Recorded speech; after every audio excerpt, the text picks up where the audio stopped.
السلام عليكم ورحمة الله وبركاته. الحمد لله وحده والصلاة والسلام على من لا نبي بعد. أما بعد. দক্ষিণ চট্টলার ঐতিহ্যবাহী দ্বীনি শিক্ষা প্রতিষ্ঠান বারকাইন জামিয়া জমহুরিয়া ফাজিল মাদ্রাসার আলিম প্রথম বর্ষে নবাগত শিক্ষার্থীদের ফুলের শুভেচ্ছা ও প্রাণঢালার অভিনন্দন জানাই এবং আমাদের ক্যাম্পাসে সুস্বাগত জানাচ্ছি। আশা করি তোমরা এই করোনা মহামারীর মধ্যে ভালো আছো।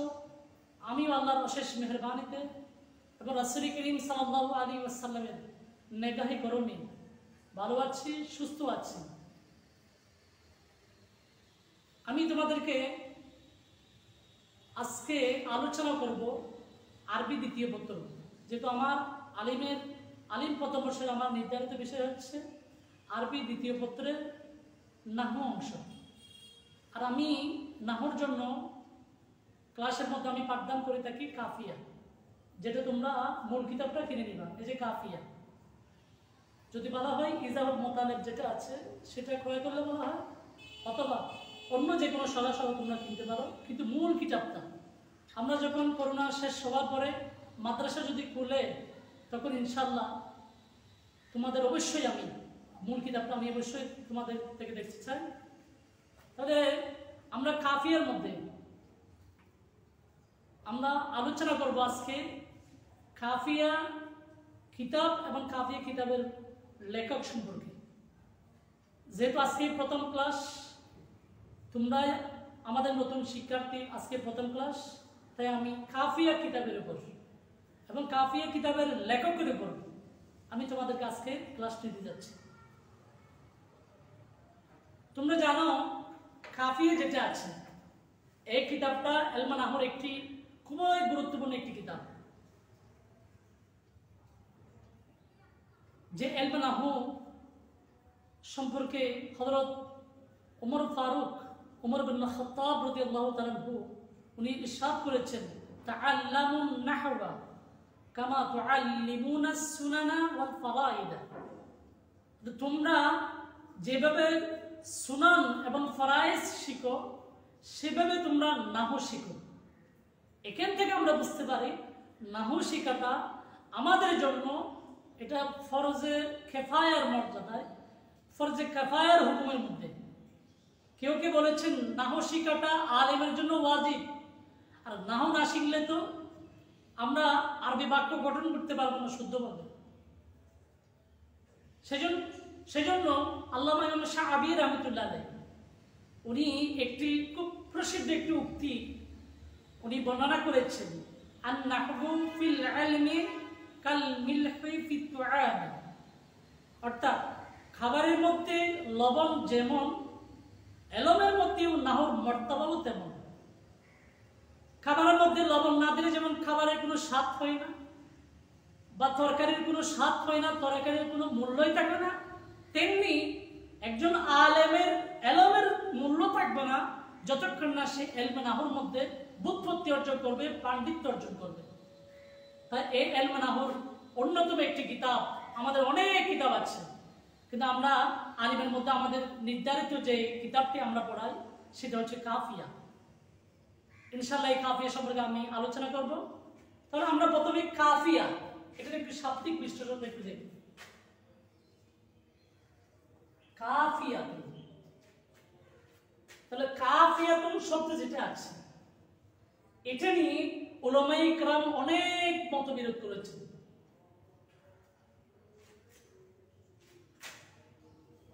কেউ কেউ বলেছেন কাফিয়া শব্দ যেটা আছে, যেমন আমার কাছে একটা কিতাব আছে যেটা মাআরিবুত তালাবা, খুবই প্রসিদ্ধ একটি কিতাব, গুরুত্বপূর্ণ একটি কিতাব। এই কিতাবের মধ্যে নকল করা হয়েছে এই কাফিয়া শব্দ যেটা আছে সেটা হচ্ছে ইসমে ফাইল মুবালাগাত সিগা। অর্থাৎ এখানে শেষে যে একটি তা আছে, তাটা হচ্ছে তায়ে মুবালাগা। আর আমরা পঞ্চগজের সরার মধ্যে উল্লেখ আছে এবং এই কিতাবের মধ্যে উল্লেখ আছে একটি প্রসিদ্ধ শেয়ার, যে শেয়ারের মধ্যে স্পষ্ট বর্ণনা করা হয়েছে কাফিয়া শব্দটি ইসমে ফাইল মুবালাগার সিগা। ওই শিয়ারটা হচ্ছে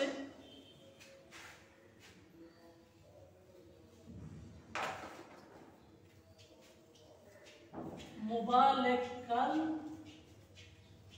হাবির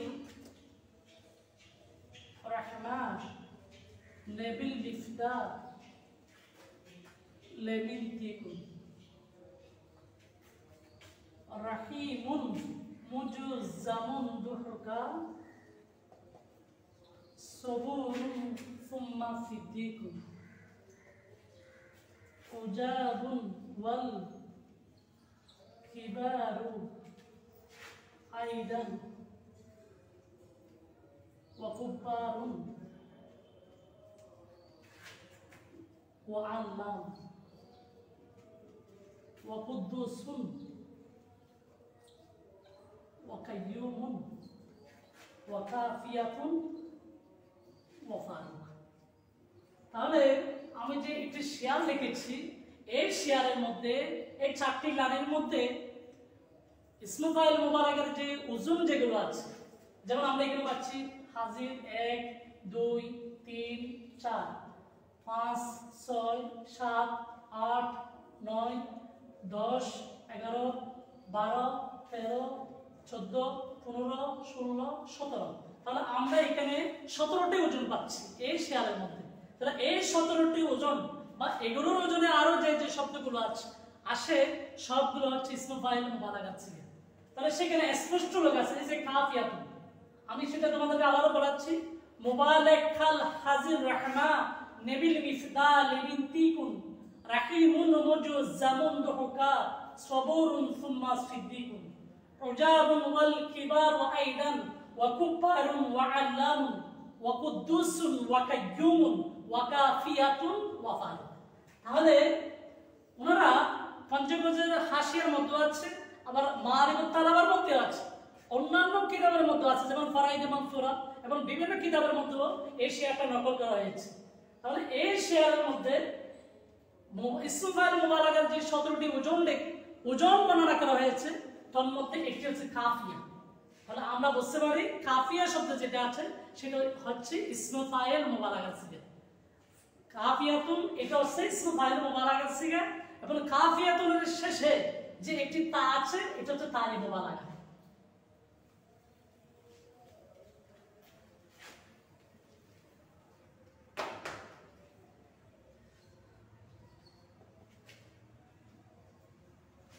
আবার কেউ কেউ বলেন এখানে কাফিয়াতুন শব্দ যেটা আছে, তো কাফিয়াতুন শব্দের শেষে যে একটি তা আছে এটা হচ্ছে তায়ে মুনতাকিলা।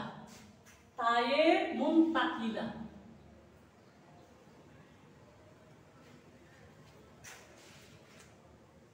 আমার কাছে যে একটি কিতাব আছে মাআরিফুত তালাবা, এই কিতাবের 69 এবং 70 পৃষ্ঠার মধ্যে তায়ের মোট 14টি প্রকার। শুধু তাই তানিস নয়, তাই তানিস ছাড়াও আরো মোট 13টি, সর্বমোট 14টি প্রকার আছে তায়ের। তার মধ্যে একটা তো আমি কিছুক্ষণ আগেই বললাম, তথা তায়ে মুবালাগা। যেমন আল্লামাতুন, আমরা বলি হযরতুল আল্লামা, তা আল্লামাতুনের শেষে যে একটি তা আছে এটা তাই তানিস নয়, এটা হচ্ছে তায়ে মুবালাগা। অনুরূপভাবে কাফিয়াতুন, কাফিয়াতুনের শেষে যে একটি তা আছে এটা হচ্ছে তায়ে মুবালাগা। আর কেউ কেউ বলেছেন, যেমন আমাদের এই কিতাবের মধ্যে আছে মারিফাত তালাবার 69 পৃষ্ঠার মধ্যে আছে কাফিয়াতুনের শেষে যে একটি তা আছে এটাকে কেউ কেউ আবার তায়ে মুনতাকিলা বলেছেন। যদি এটা তায়ে মুনতাকিলা হয় তাহলে তখন এটা কিন্তু ইসমে ফাইলের সিগা হবে, ইসমে ফাইলের সিগা হবে। তাহলে কাফিয়ুন এর শেষে একটি তা যোগ করলে তখন ওই তাটি তায়ে মুনতাকিলা হয়। তায়ে মুনতাকিলা বলা হয় ইসমে মুশতাকের শেষে, যেটা আমরা জানি ইসমে ফাইল, ইসমে মফউল, ইসমে জরফ, ইসমে আলা, ইসমে তাফজিল যেগুলো আছে সবগুলো হচ্ছে আসমায়ে মুশতাক্কার অন্তর্ভুক্ত, আসমায়ে মুশতাক্কার প্রকার। তাহলে ইসমে মুশতাকের শেষে যে একটি তা যোগ হয় এবং তা যোগ করে যদি ওই তাটি যদি ইসমে মুশতাককে যদি ইসমে জামেদের অর্থে পরিণত করে দেয় তখন সে তাকে তায়ে মুনতাকিলা বলা হয়। তাহলে তায়ে মুনতাকিলা হচ্ছে ওই তা যে তাটি ইসমে মুশতাকের সিগার শেষে যুক্ত হয়ে ইসমে মুশতাককে ইসমে জামেদের অর্থ পরিণত করে দেয়। যেমন কাফিয়াতুন, কাফিয়াতুন মানে হওয়া উচিত ছিল যথেষ্টকারী, কিন্তু এখানে কাফিয়াতুনের শেষে একটি তাজি যোগ হয়েছে, যেহেতু তাই এবং তাকিলা, তখন এটা যথেষ্টকারীর অর্থ আমরা নিতে পারবো না, যেহেতু তাই এবং তাকিলা হলে সাথে সাথে এটি ইসমে জামেদের অর্থ দেয়। তখন কাফিয়াতুন শব্দের অর্থ হবে ইসমে জামেদ হিসাবে যথেষ্ট। তাহলে আমরা বুঝতে পারছি, এখন আমরা দুইটা মত পেয়েছি। তাহলে প্রথম অভিমত পেয়েছি কাফিয়াতুন যেটা আছে সেটা হচ্ছে কাফিয়াতুনের ইসমে ফাইল মুবালাগার সিগা, এবং এটার শেষে যে একটি তা আছে ওই তাটা হচ্ছে তায়ে মুবালাগা। আর দ্বিতীয় একটি মত পেয়েছি কাফিয়াতুন শব্দের শেষে যে একটি তা আছে এটা হচ্ছে তায়ে মুনতাকিলা। মানে তায়ে মুনতাকিলা বলা হয় ওই তাকে যে তাটি ইসমে মুশতাকের শেষে যুক্ত হয়ে ইসমে মুশতাককে ইসমে জামেদের অর্থে পরিণত করে দেয়। তাহলে যদি তখন তায়ে মুনতাকিলা যদি হয় তখন কাফিয়াতুন শব্দের অর্থ হবে যথেষ্ট। আর কেউ কে বলেছেন এখানে কাফিয়াতুনের সাথে যে তাটি আছে এটা হচ্ছে তায়ে তানিফ। যেমন একটা কিতাব আছে শরহে জামির সরা আল ফারহুম নামি আলা শরহে জামি, যেটা দাওয়াত ইসলামী থেকে মাকতাবাতুল মদিনা থেকে পাবলিশ হয়েছে।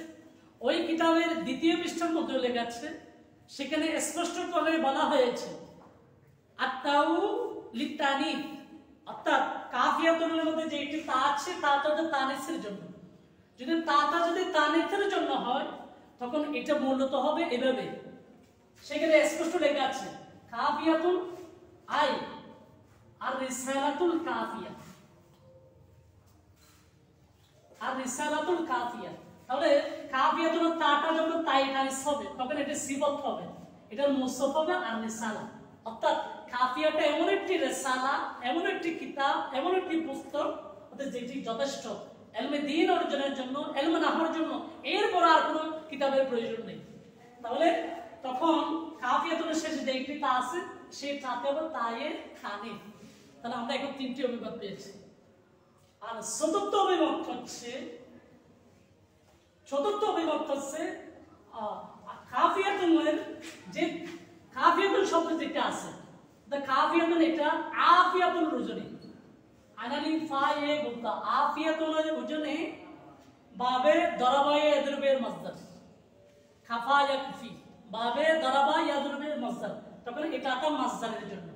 কখনো কখনো কাফিয়ার শুরুতে আলিফ লাম যুক্ত করা হয়, ওইটা উইকিপিডিয়া মধ্যে বলা হয়েছে সে আলিফ লামটা তাহসিনে কালাম তথা কালামের সৌন্দর্যের জন্য বানানো হয়। তাহলে কাফিয়াতুন তখন এটা হবে ইসমে মাসদার, অর্থাৎ এটা বাবে দারাবাইয়া দিবে এর মাসদার হবে, তখন এটা আফিয়াতুনের জন্য হবে। তাহলে আমরা কাফিয়া নিয়ে চারটি অভিমত পেয়েছি। এক নম্বর পেয়েছি কাফিয়াতুন শব্দ যেটা আছে সেটা ইসমে ফাইল মুবালাগার সিগা। দ্বিতীয় নম্বর পেয়েছি কাফিয়াতুনের সাথে যে একটি তা আছে ওটা হচ্ছে তায়ে মুনতাকিলা, তখন এটা ইসমে জামেদের অর্থ দেয়। আর তৃতীয় নম্বর পেয়েছি কাফিয়াতুনের শব্দের সাথে যে একটি তা আছে ওটা হচ্ছে তায়ে তানিফ, তখন এটার আগে একটি কি হবে মাসদার হবে, যে মাসদার থেকে ওই কাফিয়াতুন ঠিকই হবে সিফাত ওয়াকিয়া হবে। আর চতুর্থ অভিমত পেয়েছি কাফিয়াতুন যেটা আছে সেটা আফিয়াতুনের জন্য ইসমে মাসদার, অর্থাৎ এটা বাবে দারাবাইয়া দিলে এর মাসদার। তাহলে এই যে কাফিয়া, কাফিয়া যদি আমরা বলি সংক্ষেপে কাফিয়া বলি, কিন্তু কাফিয়া কিতাবের মূল নাম হচ্ছে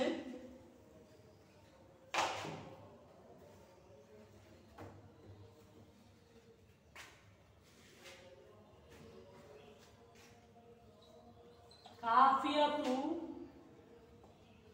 দবিল আরবি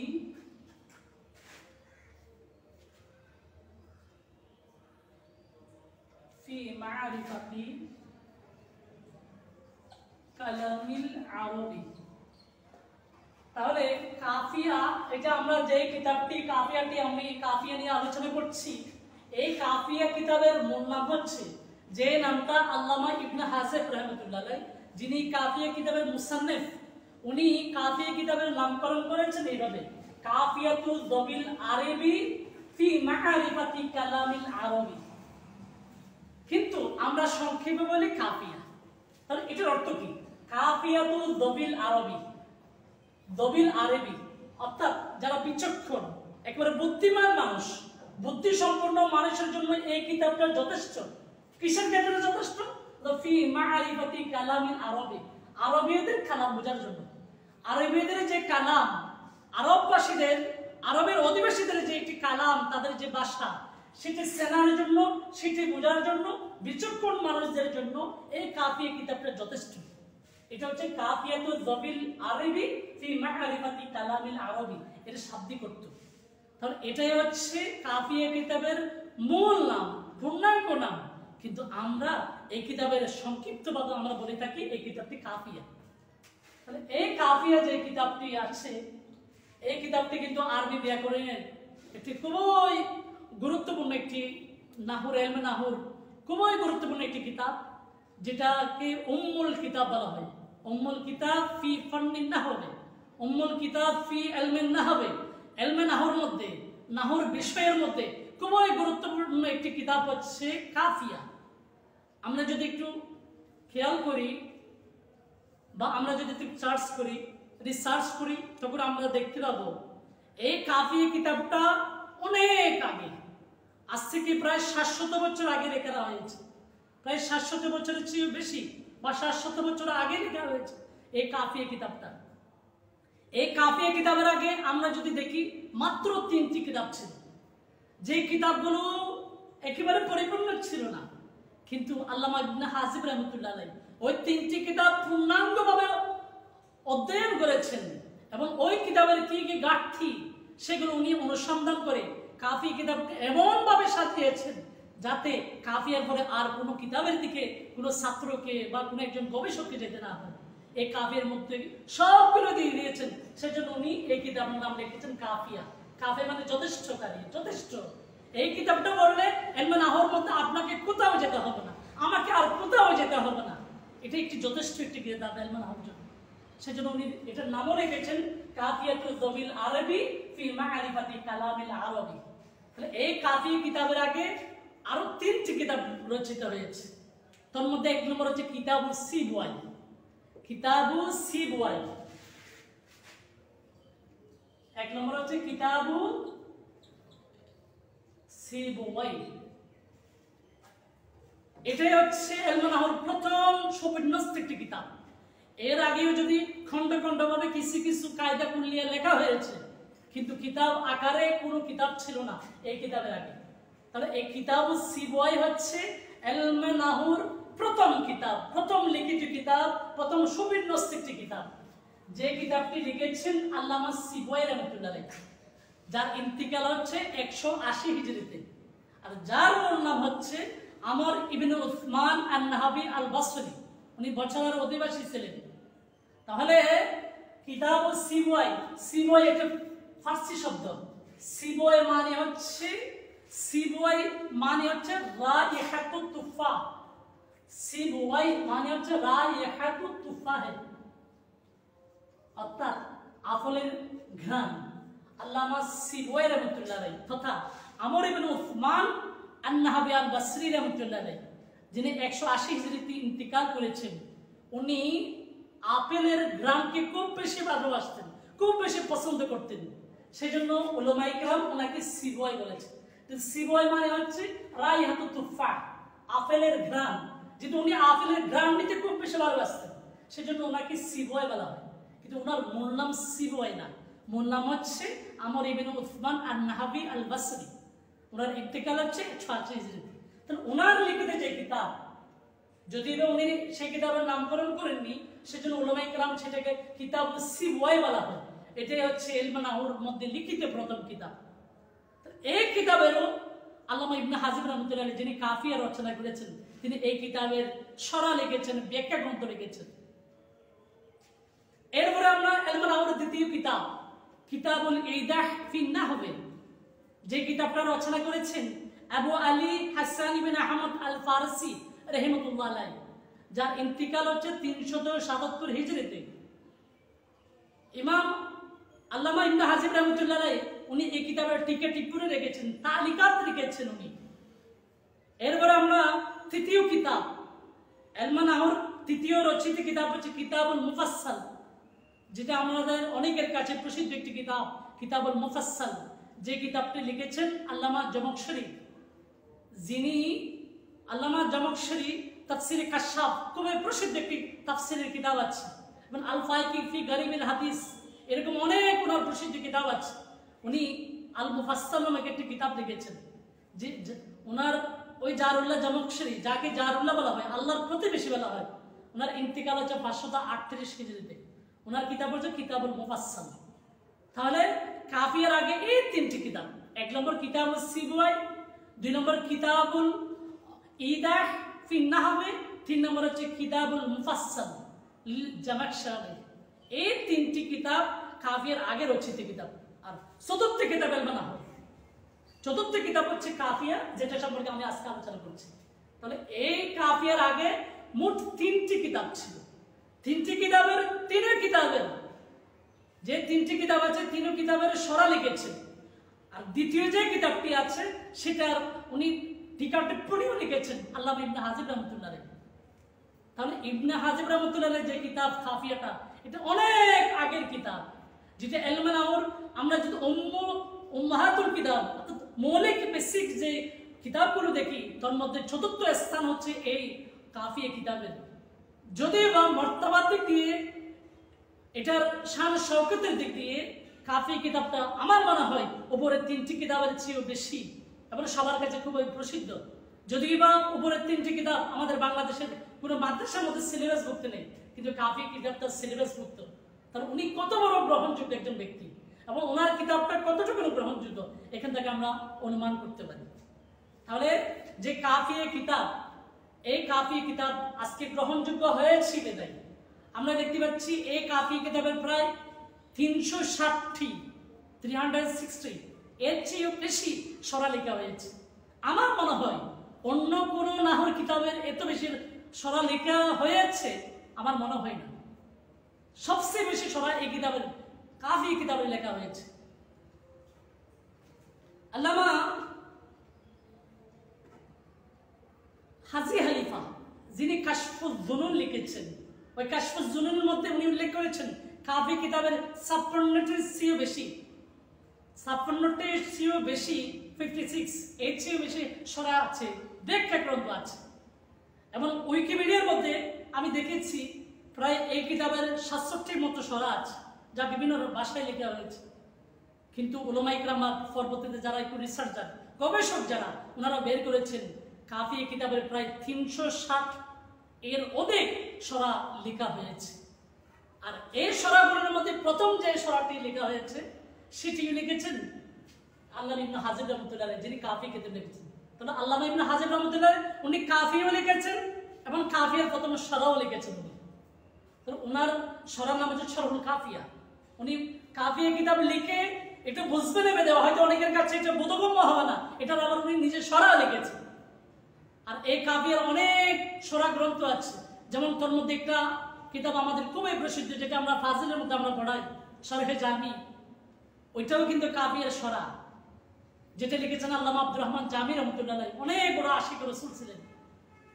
এবং এই কাফিয়া কিতাবের সরাসরি সরা না হলেও কাফিয়া কিতাবের অনুকরণ করে যে কিতাবটি লেখা হয়েছে, যেটা আমরা কাফিয়ার আগের স্তরের মধ্যে আমরা নাহর কিতাব হিসেবে পড়াই, দাখিল স্তরের মধ্যে, সেটা হচ্ছে হেদায়াতুন নাহর, যেটা লিখেছেন আল্লামা সিরাজউদ্দিন উসমান রাদিয়াল্লাহু তাআলা, যাকে আখি সিরাজ বলা হয়, যিনি ভারতবর্ষের অন্যতম প্রসিদ্ধ আল্লাহর ওলি হযরত নিজামউদ্দিন আউলিয়া রাহমাতুল্লাহ আলাইহি, উনার খলিফা ছিলেন, অন্যতম একজন বুজুর্গ ছিলেন আল্লামা সিরাজউদ্দিন রহমাতুল্লাহ আলাইহি, যিনি হেদায়াতুন নাহর মতো এত বড় একটা প্রসিদ্ধ, এত বড় একটা মুতাবার গ্রহণযোগ্য কিতাব লিখেছেন। তো এগুলোও কিন্তু কাফিয়া কিতাবের অনুসরণ করে লেখা হয়েছে। তাহলে আমরা বাংলাদেশের মধ্যে যে 3টি বেসিক কিতাব পড়ানো হয় নাহর জন্য, প্রায় মাদ্রাসায়, আলিয়া মাদ্রাসায়, কবি মাদ্রাসার মধ্যে হেদায়াতুন নাহু, কাফিয়া, শরহে জামি, তার মধ্যে শরহে জামিটা সরাসরি কাফিয়ার সরা, এবং হেদায়াতুন নাহু যেটা আছে এটা কাফিয়ার সরা না হলেও কাফিয়ার তারতিব অনুযায়ী লেখা হয়েছে। সেজন্য হেদায়াতুন নাহু গ্রন্থকার হেদায়াতুন নাহুর মধ্যে উল্লেখ করেছেন জামাআতু ফিহি মুহিম্মাতিন নাহওয়ে আলা তারতিবিল কাফিয়া। আমি হেডারের নাহু কিতাবের মধ্যে ইলমুন নাহর গুরুত্বপূর্ণ মাসআলাসমূহ বর্ণনা করেছি কাফিয়াত কিতাবের তারতিব অনুযায়ী মুবাওয়াবান ওয়া মুফাসসালান ওয়া মুফাসসালান বাব বাব করে ফসল ফসল করে। তো এই কাফিয়া কিতাবটা কত বড় একটি গুরুত্বপূর্ণ এবং একটা মহত্বপূর্ণ একটি কিতাব। আবার আল্লামা ইবনে হাজার রাহমাতুল্লাহ আলাইহি এই কাফিয়া কিতাব রচনা করেছেন, আবার কাফিয়ার নজম লিখে দিয়েছেন। কাফিয়া আমরা যে কিতাবটা পড়ি এটা তো নাতার গদ্য আকারে লেখা, কিন্তু এটা আবার উনি পদ্য আকারে লিখেছেন, নজম আকৃতিতে লিখেছেন। সেটার উনি নাম দিয়েছেন আল ওয়াফিয়া ফি নাজমিল কাফিয়া। আল ওয়াফিয়াতু ফি নাজমিল কাফিয়া, অর্থাৎ কাফিয়াকে উনি পদ্য আকারে শেয়ার আকারে সাজিয়েছেন। যেভাবে আমরা এই কিতাবের শেষে আমাদের যাদের মূল কিতাব আছে তোমরা দেখিও, এই কিতাবের শেষে মুআন্নাসে সামাই যেগুলো আছে, আমরা তো এমনি মুআন্নাসে সামাই শিখি বিভিন্ন কিতাব থেকে, কিন্তু আল্লামা ইবনে হাজির রাহমাতুল্লাহ আলাইহি উনি সেগুলোকে শেয়ার আকারে লিখেছেন, যেটা কাফিয়া মূল কিতাবের একেবারে শেষে সংযুক্ত করা আছে। তাহলে আমরা বুঝতে পারি আল্লামা ইবনে হাজির রাহমাতুল্লাহ আলাইহি উনি যেমন একজন নাহবিদ ছিলেন, তেমন একজন বড় মাপের একজন শায়ের কবি ছিলেন।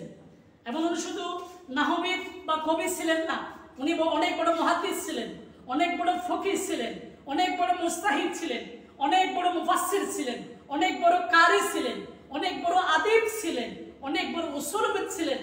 ইলমুল আরুদের মধ্যে বিভিন্ন ফরের মধ্যে ওনার মাহারত ছিল, ওনার পাণ্ডিত্য ছিল, ওনার দক্ষতা ছিল। উনি ওনার পাণ্ডিত্যের পরিচয় দিয়েছেন বিভিন্ন বিষয়ের মধ্যে, সে আল্লামা ইবনে হাজির রাহমাতুল্লাহ আলাইহি। তাহলে আমি কাফিয়া নিয়ে একটু ছোট সংক্ষিপ্ত বললাম। এখন আমরা কাফিয়া কিতাবের লেখকের জীবনী আল্লামা ইবনে হাজির রাহমাতুল্লাহ আলাইহি ওনার সম্পর্কে একটু সামান্য আলোচনা করব। তাহলে এই কাফিয়া কিতাবটা লিখেছেন আল্লামা ইবনে হাজির, ওনার মূল নাম হচ্ছে আশ-শাইখ জামালউদ্দিন আবু আমর উসমান ইবনে উমর ইবনে আবি বকর ইবনে ইউনুস আল মিসরি আল মালিকি। তাহলে কাফি কিতাবের লেখকের মূল নাম পূর্ণাঙ্গ নাম হচ্ছে আশ-শাইখ জামালউদ্দিন আবু আমর উসমান ইবনে উমর ইবনে আবি বকর ইবনে ইউনুস আল মিসরি আল মালিকি। তাহলে এখানে শেখ, এটা আমরা বিভিন্ন বুজুর্গ বড় আলেমের ক্ষেত্রে আমরা শেখ, যেটা আরবিয়ান রাষ্ট্রের মধ্যে সম্মানিত ব্যক্তিদেরকে শেখ বলা হয়। আর জামালউদ্দিন যেটা আছে সেটা হচ্ছে ওনার লকব বা উপাধি। আর আবু আমর হচ্ছে ওনার কাফি কিতাবের লেখকের কুনিয়াত বা উপনাম। কুনিয়াত জামালউদ্দিন লকব, আর ওনার মূল নাম আলম। অর্থাৎ কাফিয়া গ্রন্থকারের মূল নাম হচ্ছে উসমান, ওনার বাবার নাম হচ্ছে উমর, ওনার দাদার নাম হচ্ছে আবু বকর, ওনার পরদাদা নাম হচ্ছে ইউনুস আল মাসরি, যিনি মিশরের অধিবাসী ছিলেন, আল মালিকি, এবং যিনি মালিকি মাযহাবের অনুসারী ছিলেন, প্লাস মালিকি মাযহাবের কয়েকজন প্রসিদ্ধ আলেমের মধ্যে অন্যতম হচ্ছেন উনি আল্লামা ইবনে হাজির রাহমাতুল্লাহ আলাইহি। উনি ফিকহে মালিকি অর্থাৎ ইমাম মালিক রাহমাতুল্লাহ মাযহাবের উপর খুবই গুরুত্বপূর্ণ একটি কিতাব লিখেছেন, যে কিতাবের নাম হচ্ছে কিতাবু জামিউল উম্মাহাত। যে কিতাবটি উনি রচনা করেছেন ওনার আগে যত উলামায়ে কেরাম ইলমে নাহু ইলমে ফিকহের মধ্যে বা মালিকি মাযহাবের ফিকহের মধ্যে কিতাব রচনা করেছেন, সবগুলোকে একত্রিত করে উনি এই কিতাবটা জামিউল উম্মাহাত এই কিতাবটা উনি রচনা করেছেন। যে কিতাবের মধ্যে প্রায় ৬৬,০০০-এর চেয়েও বেশি মাসআলার আলোচনা করেছেন আল্লামা ইবনে হাজির রাহমাতুল্লাহ আলাইহি। তাহলে এটা হচ্ছে মালিকি মাযহাবের যারা অনুসারী, মালিকি মাযহাবের অনুসারী তাদের জন্য খুবই গুরুত্বপূর্ণ একটি কিতাব। সেজন্য উনি যেহেতু মালিকি মাযহাবের অনেক বড় আলেম, সেজন্য ওনার নামের পিছনে মালিকি। আর আল মাসরি মানে উনি যেহেতু মিশরের অধিবাসী। আমরা জানি আল্লামা ইবনে হাজির রাহমাতুল্লাহ আলাইহি উনি মিশরের ইসনা বা আসনা, কেউ ইসনা বলেছেন, কেউ আসনা বলেছেন, নামক শহর বা তৎকালীন সময়তে গ্রামে উনি জন্মগ্রহণ করেছেন। আর উনি জন্মগ্রহণ করেছেন ৫৭০ হিজরিতে। উনি জন্মগ্রহণ করেছেন ৫৭০ হিজরিতে। আর ওনার ইন্তেকাল হচ্ছে 646 হিজরি। আর উনি হায়াত পেয়েছেন কয় বছর? এখানে 30, এখানে 46, 76 বছর। তো উনি 76 বছর হায়াত পেয়েছেন। আর ওনার ইন্তেকাল হয়েছে আলেকজান্দ্রিয়ায়, যেটাকে আরবিতে বলে ইস্কান্দারিয়া। ওনার জন্ম হচ্ছে ইসনাতে, যেটা মিশরের মধ্যে, মিশর বর্তমানে একটি প্রসিদ্ধ একটি শহর। আর ওনার ইন্তেকাল হচ্ছে ইস্কান্দারিয়া, এটাও মিশরের একটি প্রসিদ্ধ শহর, খুবই প্রাচীন একটি শহর, যেটাকে আলেকজান্দ্রিয়া বলে, খুব ইতিহাস বিখ্যাত একটি শহর। সেখানে ওনার ইন্তেকাল হয়েছে। ওনার জন্ম 570 হিজরিতে, ওনার ইন্তেকাল 646 হিজরিতে। যেহেতু ওনার জন্ম এবং মৃত্যু উভয়টা মিশরের মধ্যে, সেজন্য ওনাকে মাসরি বলা হয়। যদি ওনার, তাহলে বললাম ওনার লকাপ হচ্ছে জামাল উদ্দিন, ওনার উপনাম হচ্ছে কুনিয়াত, কুনিয়াত বা উপনাম হচ্ছে আবু আমাল। ওনার মূল নাম হচ্ছে উসমান, ওনার বাবার নাম হচ্ছে ওমর, ওনার দাদার নাম হচ্ছে আবু বকর, ওনার পর দাদার নাম হচ্ছে ইউনুস। তাহলে উনি যদি ওনার মূল নাম এতটুকু, কিন্তু উনি প্রসিদ্ধ আল্লামা ইবনে হাজিব হিসেবে। তাহলে এখানে আমরা ইবনে হাজিব নামে কাউকে দেখতে পাচ্ছি না, বা ওনার নামের সাথে, বা ওনার বাবার নামও তো হাজিব নয়, ওনার বাবার নাম হচ্ছে উমর। কিন্তু ওনাকে ইবনে হাজিব কেন বলা হয়? ওনাকে ইবনে হাজিব এর জন্য বলা হয়, যেহেতু আল্লামা ইবনে হাজিব তথা কাফিয়ার কিতাবের লেখকের বাবা যিনি হযরত উমর, ওসমান তো ওনার নাম, কাফি কিতাবের লেখকের নাম, ওনার বাবা ওমর, উনি তৎকালীন একজন আমির।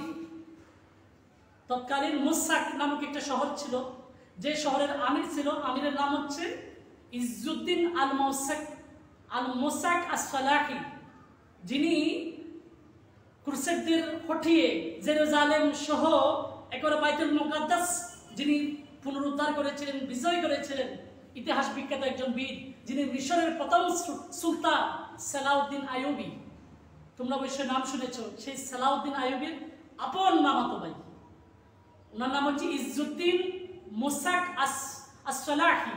সেই ইজ্জুদ্দিন মুসাক আস-সালাহি উনি হাজেব ছিলেন। কে? ওমর। উনি আমির, তৎকালীন সময়ে মিশরের একজন আমির, মুসাক অঞ্চলের মুসাক শহরের আমির ইজ্জুদ্দিন মুসাক আস-সালাহি, যিনি সালাউদ্দিন আইয়ুবীর আপন মামাতো ভাই, ওনার হাজেব ছিলেন।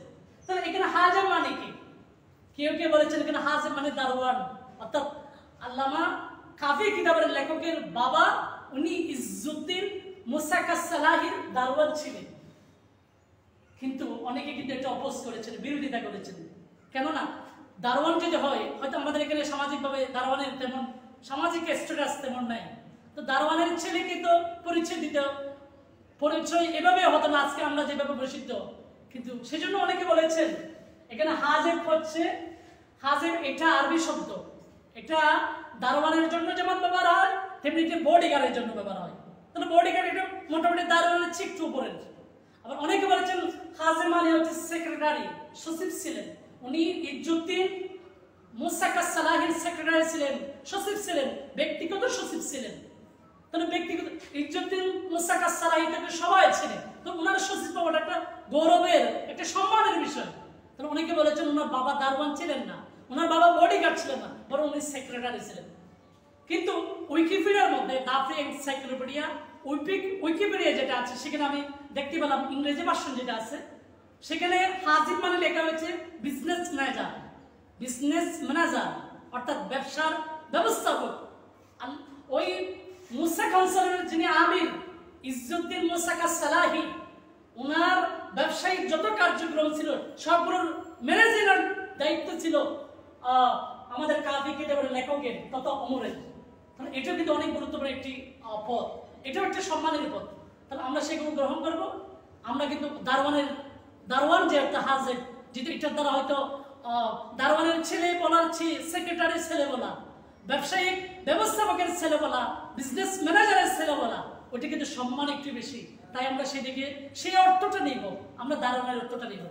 যেহেতু ওনার বাবা ইজ্জুদ্দিন মুসাক আস-সালাহি ওনার বিজনেস ম্যানেজার বা উনি সেক্রেটারি ছিলেন, পার্সোনাল সেক্রেটারি ছিলেন, সেই জন্য ওনাকে ইবনে হাজেব ডাকা হয় এবং এই নামে উনি প্রসিদ্ধ।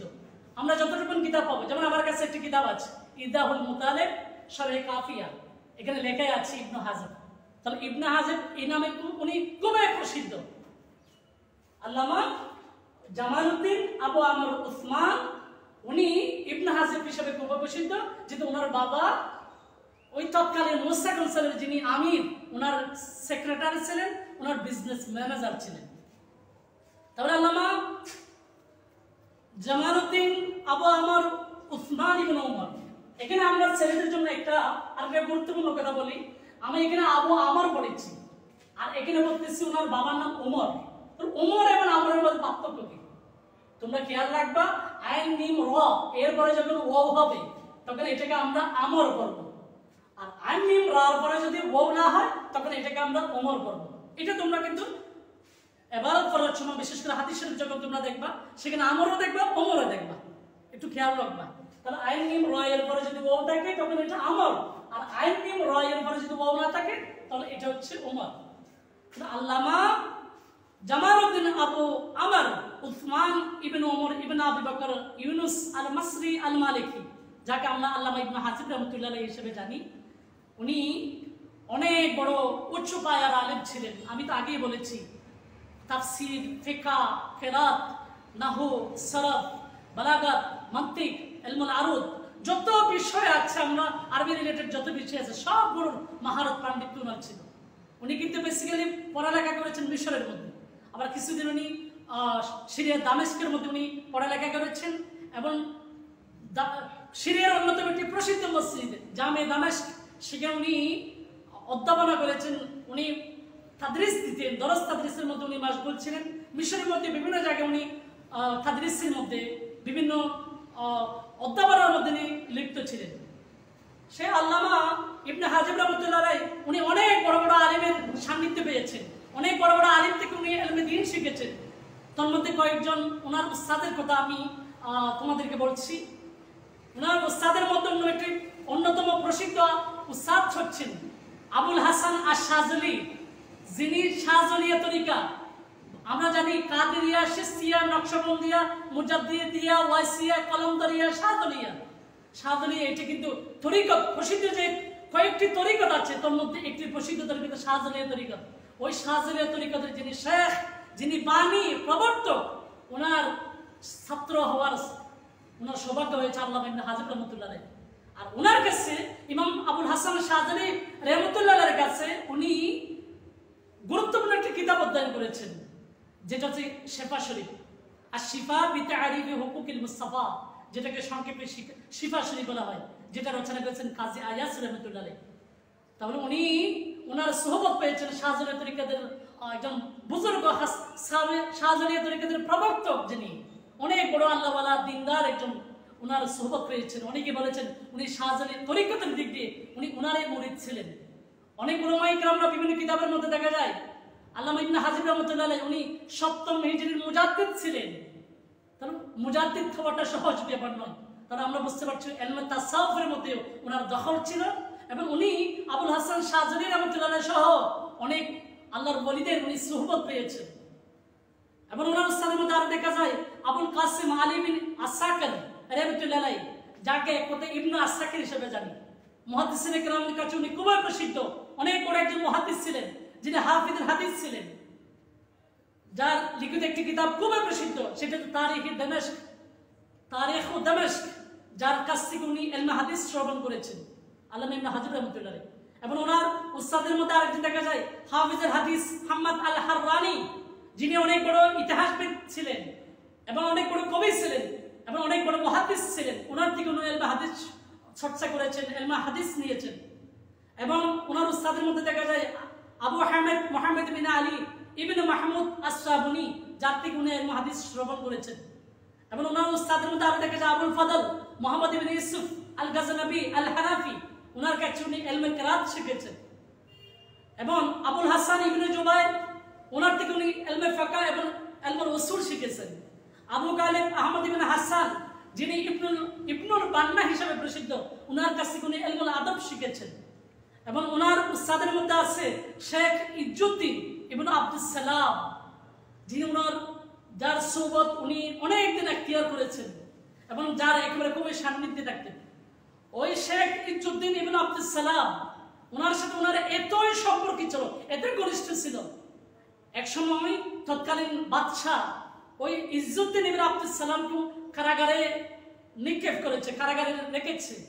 তখন আল্লামা ইবনে হাজির রাহমাতুল্লাহ আলাইহি উনি, যেহেতু উনি কারাগার থেকে তার বাইরে পড়ালেখা করা যায় না, এলম শেখা যায় না, এলম চর্চা করা যায় না, সেখানে তো এলম শিখতে পারে না। সেজন্য উনি তৎকালীন যিনি আমির ছিলেন, সুলতান ছিলেন, উনাকে উনি অনুরোধ করেছেন, আপনি আমাকে জেলে ঢোকান, আমি আমার উস্তাদ থেকে আমি ইলমে দ্বীন শিখতে চাই। ইমাম ইবনে হাজির রাহমাতুল্লাহ উনি এলমের প্রতি কত অনুরাগ ছিলেন। উনি ওনার উস্তাদ কারাগারে গিয়েছেন, আর সেখানে যাতে কারাগারে থেকে ওইখান থেকে যাতে উনি ইলমে দ্বীন শিখতে পারেন, উনি স্বেচ্ছায় কারাবরণ করেছেন। আল্লামা ইবনে হাজির রাহমাতুল্লাহ আলাইহি তিনি ওই শেখের নাম হচ্ছে শেখ ইজ্জুদ্দিন ইবনে আব্দুস সালাম রাহমাতুল্লাহ আলাইহি। তাহলে এরকম বলতে গেলে আল্লামা ইবনে হাজির রাহমাতুল্লাহ আরো অনেক প্রসিদ্ধ আলেম উলামা থেকে উনি ইলমে হাদিস, ইলমে ফিকহ, ইলমে তাফসীর, ইলমে কিরাত, ইলমুল আদব এগুলো চর্চা করেছেন, ইলমে নাহউ, ইলমে সরফ এগুলো শিক্ষা করেছেন। আর ওনার কিতাবের মধ্যে উনি অনেক কিতাব রচনা করেছেন। তার মধ্যে কয়েকটি কিতাব আমি তোমাদের সামনে বর্ণনা করছি। একটি কিতাব হচ্ছে জামিউল উম্মাহাত, যে কিতাবটা কিছুক্ষণ আগে আমি বলেছিলাম, জামিউল উম্মাহাত, যেটা মালিকি মাযহাবের খুবই প্রসিদ্ধ একটি কিতাব। যে কিতাবের মধ্যে প্রায় মালিকি মাযহাবের ওনার আগে প্রায় 60টি কিতাব, 60টি কিতাবের মাসালাগুলোকে একসাথে করে উনি একত্রিত করেছেন। যে কিতাবের মধ্যে মোট মাসআলা হচ্ছে 66,000 প্লাস, 66,000 প্লাস, অর্থাৎ 66,000 প্লাস মাসআলা রয়েছে কিতাবের মধ্যে।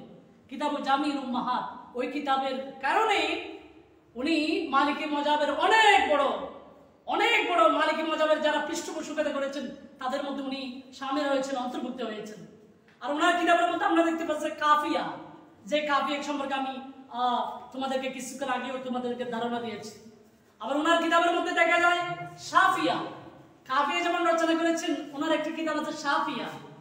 কাফিয়াটা নাহর কিতাব আর শাফিয়াটা হচ্ছে সরফের কিতাব। যে শাফিয়াটাও কিন্তু খুবই প্রসিদ্ধ একটি কিতাব, যে কিতাবের প্রায় 26টিরও বেশি সরা লেখা হয়েছে ওই শাফিয়া কিতাবের। এটাও কিন্তু খুবই প্রসিদ্ধ একটি কিতাব। ওনার কিতাবের মধ্যে দেখা যায় আল ওয়াফিয়া, যেটা সম্পর্কে আমি আগেই বলেছি, যেটা কাফিয়া কিতাবের পদ্য আকারে লেখা হয়েছে। কাফিয়া আমরা যেটা পড়াই সেটা হচ্ছে গদ্য আকারে, আর এটাকে পদ্য আকারে, শেয়ার আকারে লিখেছেন, সেটার নাম দিয়েছেন আল ওয়াফিয়া ফি নাজমিল কাফিয়া।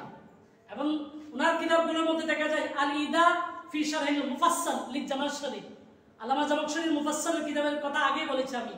ওইটার উনি সরা লিখেছেন, ব্যাখ্যা গ্রন্থ লিখেছেন, আর সেটার নাম দিয়েছেন আল ইদাহু ফি শারহিল মুফাসসাল লিজামাখশরি।